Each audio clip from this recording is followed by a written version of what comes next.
The U.S. political party system.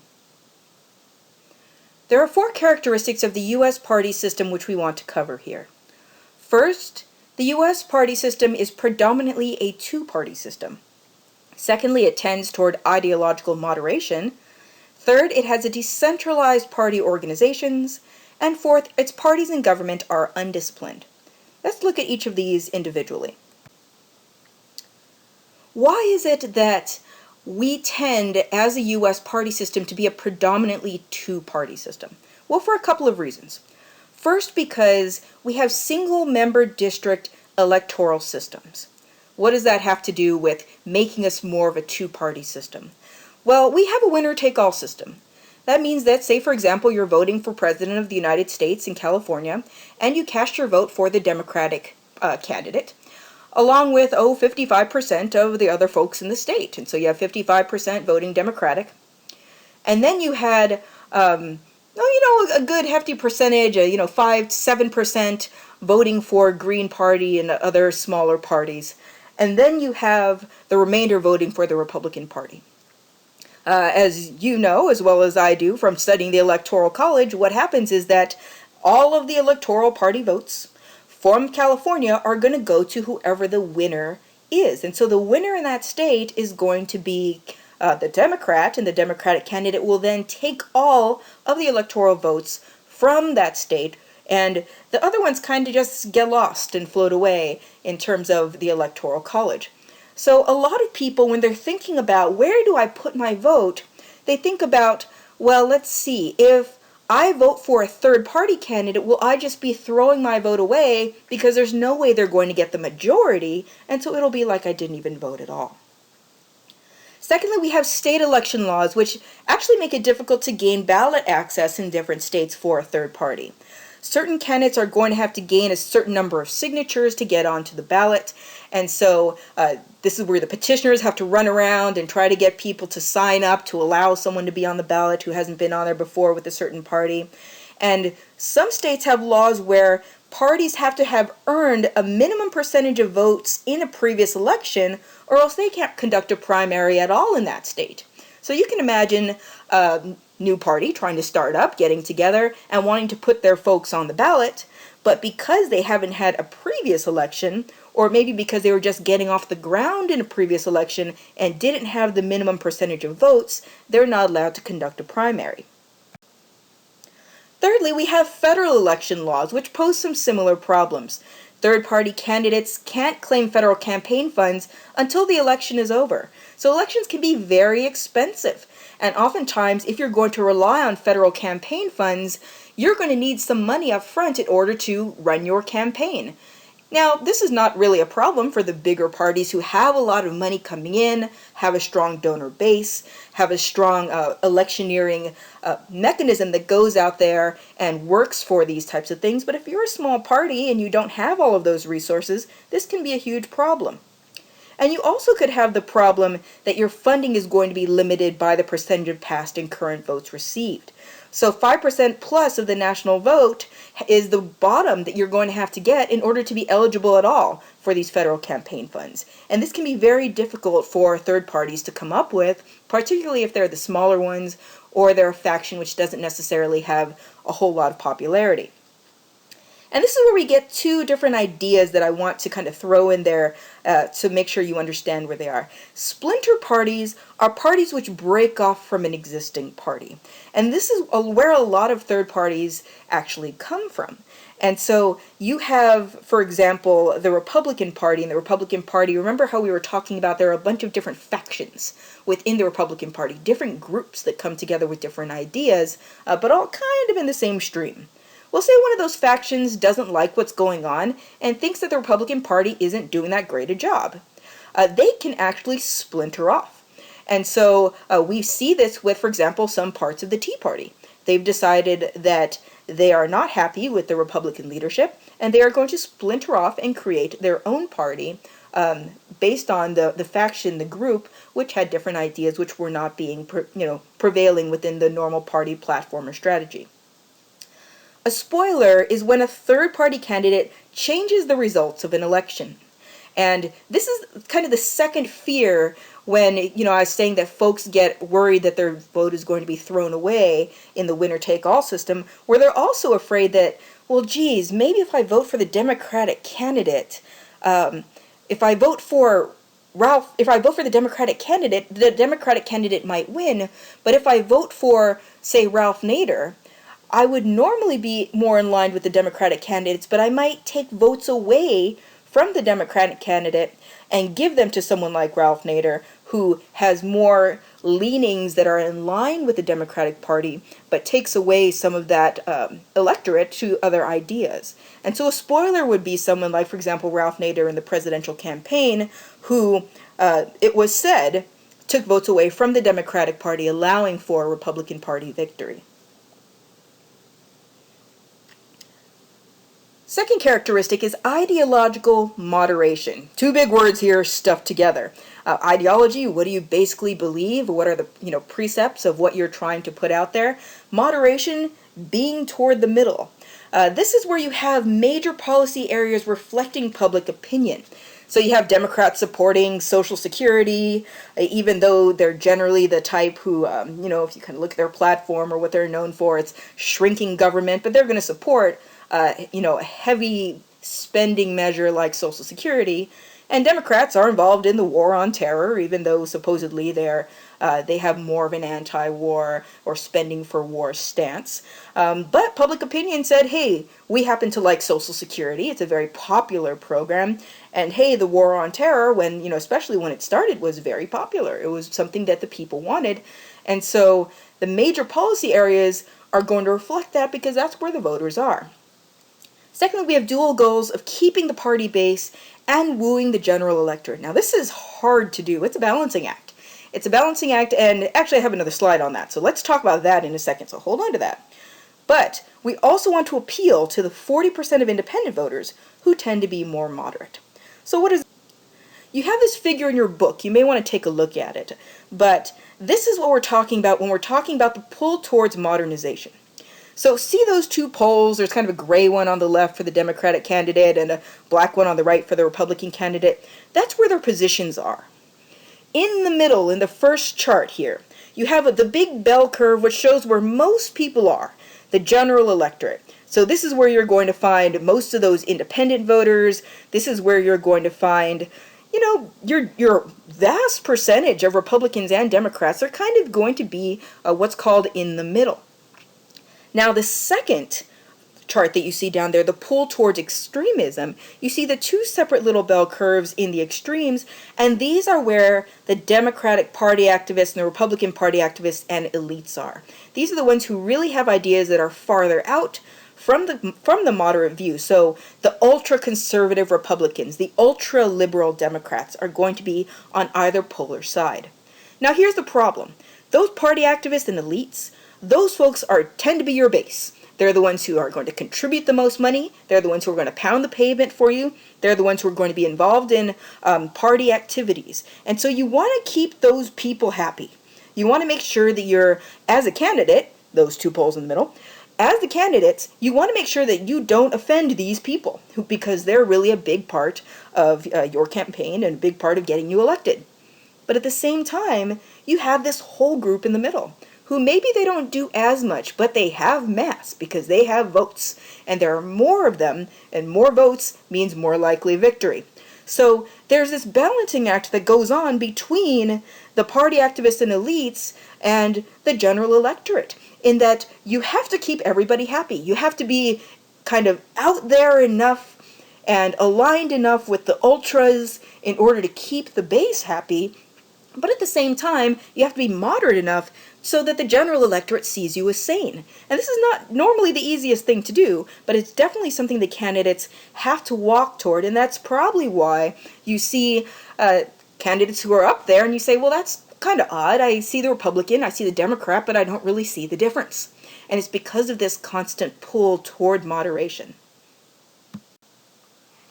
Thirdly, we have decentralized party organizations. The local and state party organizations happen to make their own decisions. And so this sometimes creates a discrepancy between what you might see on a national level and what you might see on the local level. There are two reasons for this. First, of course, is federalism. We have state law historically dictating the organizational structures and procedures of states and local parties, whereas you don't see that elsewhere. And we also have a lack of a strong organizational tool going on. So local party leaders are going to control the nomination to direct primaries instead of the central primary leaders. These small parties in, say, a local community can really run how they want that particular party to go. And there's going to be nothing at the top that specifically is going to be powerful enough to come down and say you couldn't do that. For example, in 1992, we had David Duke, who was the leader of the KKK at that time, running for governor of Louisiana, and he ran as a Republican. The Republican Party took a lot of flack for that, but they really couldn't control what Louisiana was doing and the person that they were putting up, because that's who they wanted to put up as their representative. Now, could the Republican Party in California do that? Could they go to Louisiana and say, well, we don't want you to put this person up? Well, they could try, but it wouldn't really have much effect. But would it have a problem in that it might affect Californian Republicans negatively? It might affect the National Republican Committee negatively? Absolutely. And so without that party organization, without that ability to really make sure that you have party organizations align in such a way, then you're going to have different things like that which come up, which aren't necessarily bad, but it is. And that's just a characteristic of what we see about parties, the way that they run in the United States. This is not necessarily true in other countries, where you have different party systems and multi-party systems. Sometimes they have very strict party organization, where there's really something that carries through, and it's really run by the top. And that's just not the way that it has happened in this country thus far. And last, we have undisciplined parties in government. You remember we talked a little bit about parties in government, and what we're looking at here is this lack of a top-down power structure. The officials elected to government don't necessarily take their orders from the top. So they get in, and once they get in, they're like, thanks, Republican Party, thanks, Democratic Party, for getting me here, but now that I'm here, there's nothing really that you can do to me now that I'm elected. You may make sure I don't get elected the next time, or that I don't get a whole lot of money, but there's no real incentive to follow what the party seems to want them to do. That doesn't mean that it doesn't happen. We just talked about partisanship. But there is no specific power structure, hierarchical power structure, which creates undisciplined parties in government. There also tends to be a little bit of a lack of a party loyalty. Party leaders have to actually go around and get their members to follow the party line. That's why we have the majority and the minority whip, to go around in Congress and make sure that people are voting the way that they're supposed to be voting alongside the party, because people don't naturally fall into those lines as much as we would think so. Democrats traditionally have more trouble with this than Republicans, but you definitely see it on both sides of the aisle. So now that we talked about the characteristics of the party system, let's take a look at the parties themselves. A couple of terms I want you to know about political parties. One is ideology. And that is your set of beliefs about politics and society that help people make sense of their world. It's basically what you think. Who are you, and what makes you and your ideas different from the next guy? Your party base, we already talked about. Those are your party members who consistently vote for that party's candidates, who generally are the money makers, who generally are the ones who go out there and do the campaigning and electioneering. Party faithful and activists are the rank and file members who actually carry out that party's electioneering work. So they're the phone bank guys. You know how you get those phone calls and it says, "Hi, how are you this evening? I'm calling from the Republican Party of blank." That's who these folks are. They're actual members like you and I, and they are the ones who actually give their time and money into making those particular things work. So they can actually overlap with the base. The base, people who always vote for that particular candidates. When you think of the base, sometimes you think of a certain demographic of people, for example. Like you would say, oh, the Republican base is this particular group, or the Democratic base is, women and low-income workers, for example. It's a little bit more generic. But you can see how that can kind of overlap with the party faithful, because the party faithful would be those, say, women and low-wage workers who then are going to give their time and money and whatnot to that particular party. A party platform is a list of policy positions that a party endorses, and they pledge their elected officials to enact this. These are campaign promises. They tend not to be short, though.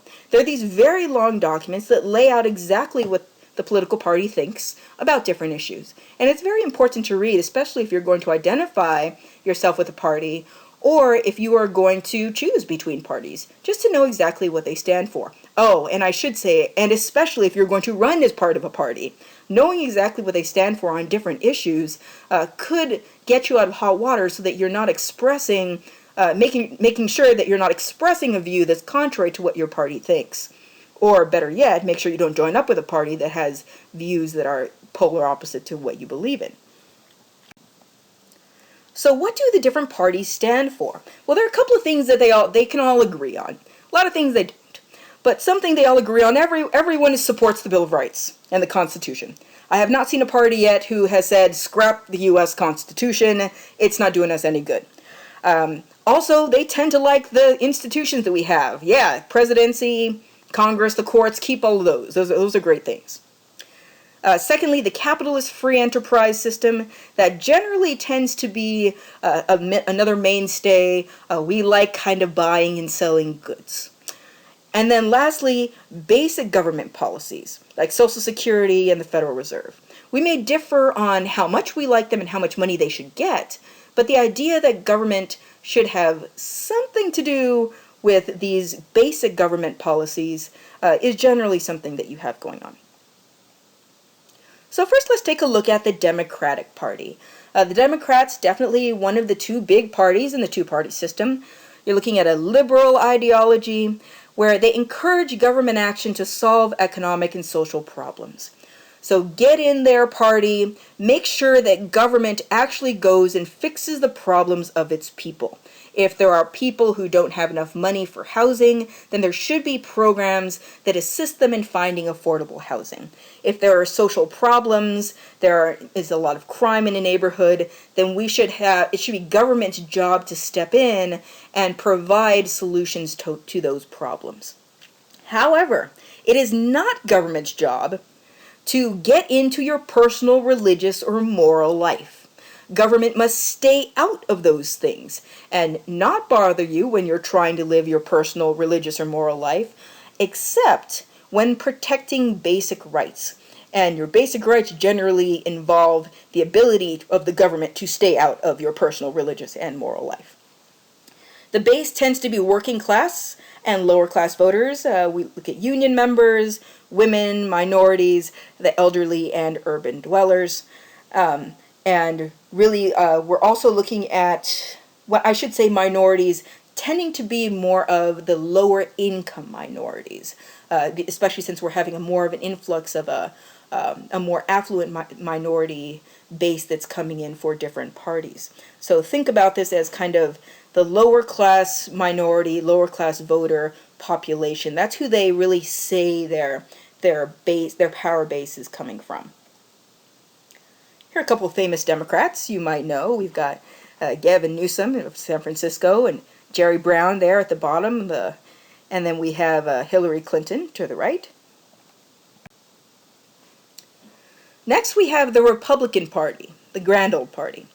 And actually I should pause for a minute just to give the disclaimer that I do not profess to be an expert on each of the political parties. Parties change all the time. It depends on who's in them, who's writing the platforms, and who's actually dealing with the policy agendas. So it's important to keep on top of political parties, to know what they stand for and what's going on.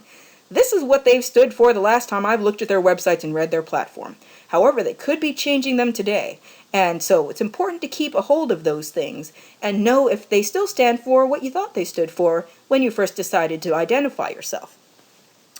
The Republican Party, also called the GOP, is known for its conservative ideology.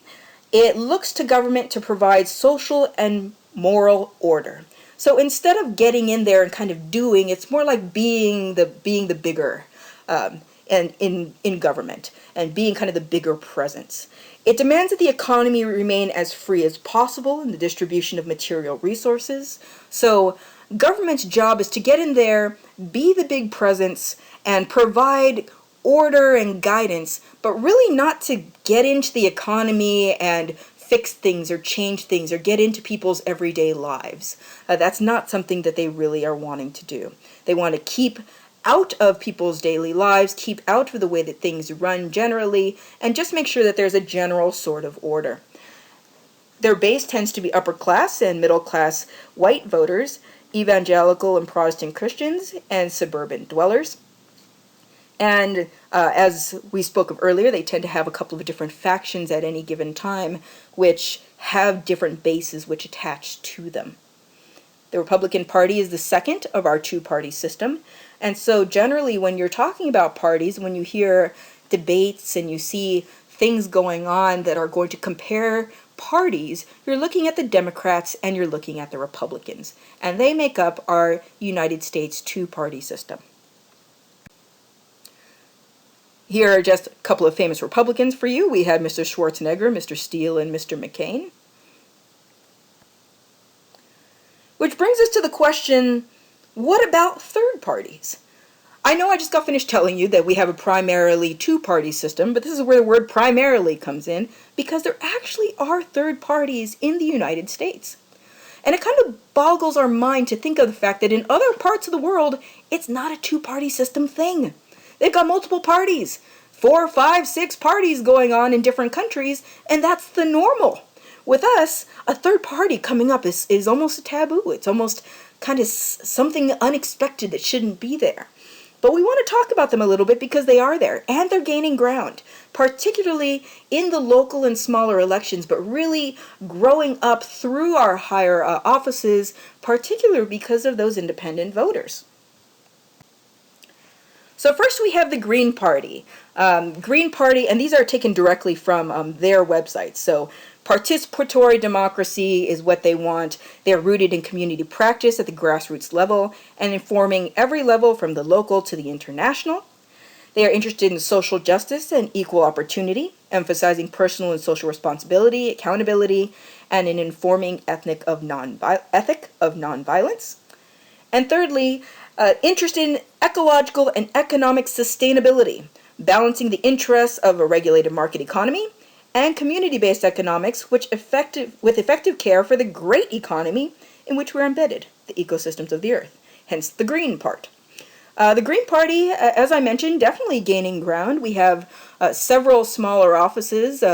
We have several mayors across California, for example, who are a part of the Green Party, and other smaller races. This in the corner is Mayor Gail McLaughlin of Richmond, and she is a Green Party elected official. Next we have the Peace and Freedom Party.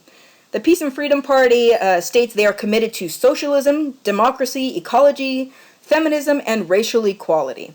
And on their website it actually says something to the effect of they are a feminist socialist party. And so they claim to represent the working class and those without capital in a capitalist society. So that's very interesting. Remember how we talked about what everybody has in common is this idea of, yeah, the capitalist system is okay. Well, here's a party that's saying, yeah, we have it, but there are some people who don't exactly get the best out of this, get the short end of the stick. And so maybe we have to take a look at that, what the capitalist society is doing to our people. And so here's their website. There, you can take a look at them and see what they're saying in further detail. The Tea Party. The Tea Party definitely been in the news in past elections. We have Sarah Palin as one of the Tea Party famous who has gone across. She's gone across the country expressing her views for the Tea Party and helping people to get elected there, doing a lot of campaigning. The Tea Party is an interesting beast because it's not necessarily one party. You know how we were talking about this idea that there's not a whole lot of discipline when it comes to parties? They can kind of look one way in a certain place and you get to the local area and they look a little bit different or they have different things going on. The Tea Party is really a lot like that.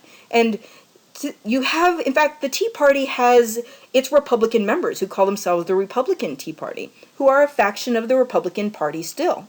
And then you have folks who are part of Tea Party parties, local parties, that actually say we broke away from the Republican Party because we didn't like what they were doing and they weren't paying attention to what we believe are very important issues. What do all the different Tea Parties have in common? It's this idea of taxing being a problem and not creating the United States that they want to see. As you can see at the bottom here, this taxed enough already sign, stop spending. The idea that since the U.S. has a budget that comes out of the American people's pockets, the idea is that we are being taxed to spend money on things that don't necessarily align with our goals, so just stop taxing us. We will take care of what we think is important with the money that we are no longer having to give to you, and then everybody will be happy.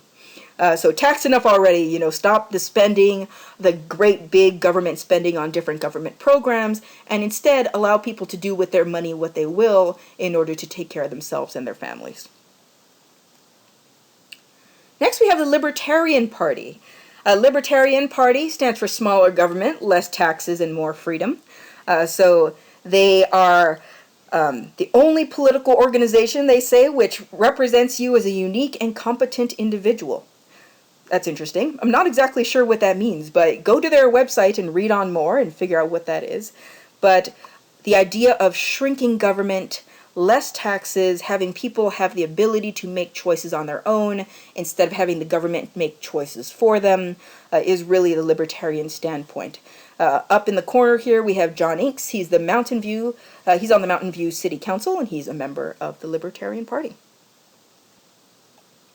Now, of course, there are many more parties, and this is just to whet your appetite to go out there and find all of the other parties there are out there. There's a Reform Party, a Constitution Party, a Progressive Labor Party, lots of different parties. Look them up in your particular area and figure out who's running from different parties and what they stand for and what they've been working on. And you can really, there's a lot that you can find out in terms of what they're trying to do or how they're trying to influence the major parties and kind of pull them aside. One of the great things that third parties do, aside from providing choice, aside from the two parties in the American electorate, is also to let the two parties know, hey, there's an issue here that people are really interested in and that they're really supporting. For example, the Tea Party issue. People are really concerned about the high percentage that we're being taxed and the way that money is being spent.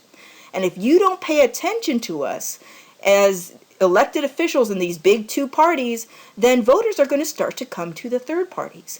So either the two parties have to start aligning themselves a little bit more with what these third parties are looking for, or they're going to lose votes to the third party. So they definitely help with agenda setting. Even if they're not able to get their folks elected, they can definitely affect the way that the political landscape looks in the United States. So I definitely encourage you to take a look at all of them and see which ones you're interested in, see which ones are doing different things, particularly in your own community. So Google Green Party, insert your local town here to figure out what they're doing, because it might be a little bit different from what you've known about the Green Party in other places in the country. And of course, the more information you have there, the more prepared you are to be a member of an informed electorate.